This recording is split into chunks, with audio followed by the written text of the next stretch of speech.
my parenting journey is exciting.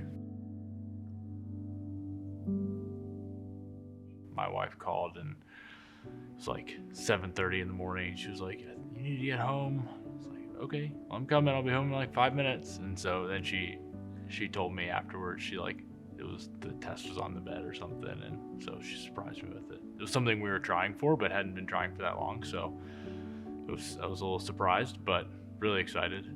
So it was surreal. He was 3 weeks early. We had gone in for the 36-week appointment the day before. He had stopped growing at like 32 weeks, and so they didn't know that until like 36 or 37 weeks. So they went ahead and did an emergency C-section, and he was 4 pounds 12 ounces, so he was really little.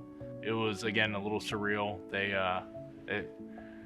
It made me laugh a little bit because they handed him to me, and I was like, they're like, "You can go." And I was like, "Well, isn't there something, like, I need to sign him out or something?" And they're like, "Nope, he's yours." I was like, "Okay, fine.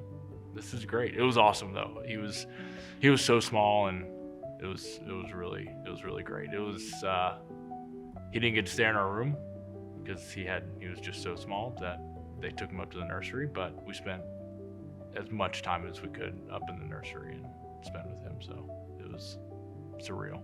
Walking, he just did it one day, and I hadn't even seen him try. He just pulled himself up on something, and there off he went. But it's been exciting to see him experience new things, and we took him camping about 3 weeks ago, and he loved it. Slept through the night in a tent during 3 nights of thunderstorms and loved it.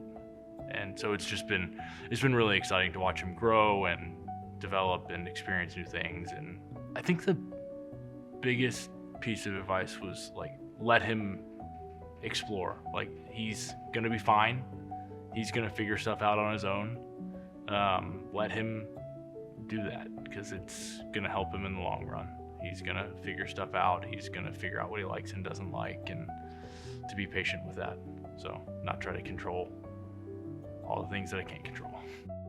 I think it's that he does feel confident enough to try things, and sometimes it's not going to work, but he felt confident enough to try it and explore and learn. And I think that if he does all that, we'll support him whatever decision he makes. But he figured that stuff out on his own, and he figured out that that's what he wants. So kind of helping him to become confident enough to try something he's never done or go someplace he's never been, and not let that that's not the thing that's holding him back, is that he's not confident enough to do it. So giving him that confidence or that trust that he can do that.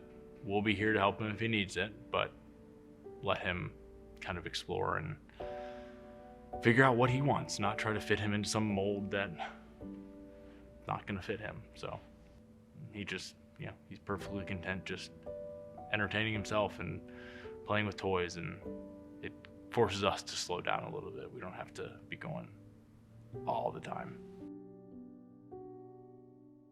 My favorite one, I can't take credit for it. It's from Ted Lasso on Apple TV. But he says, someone says something about having to go to a branding meeting, and his response is, "Well, you just hate that for the cows." And I think that's hilarious. But you don't want to lose your cows either, so.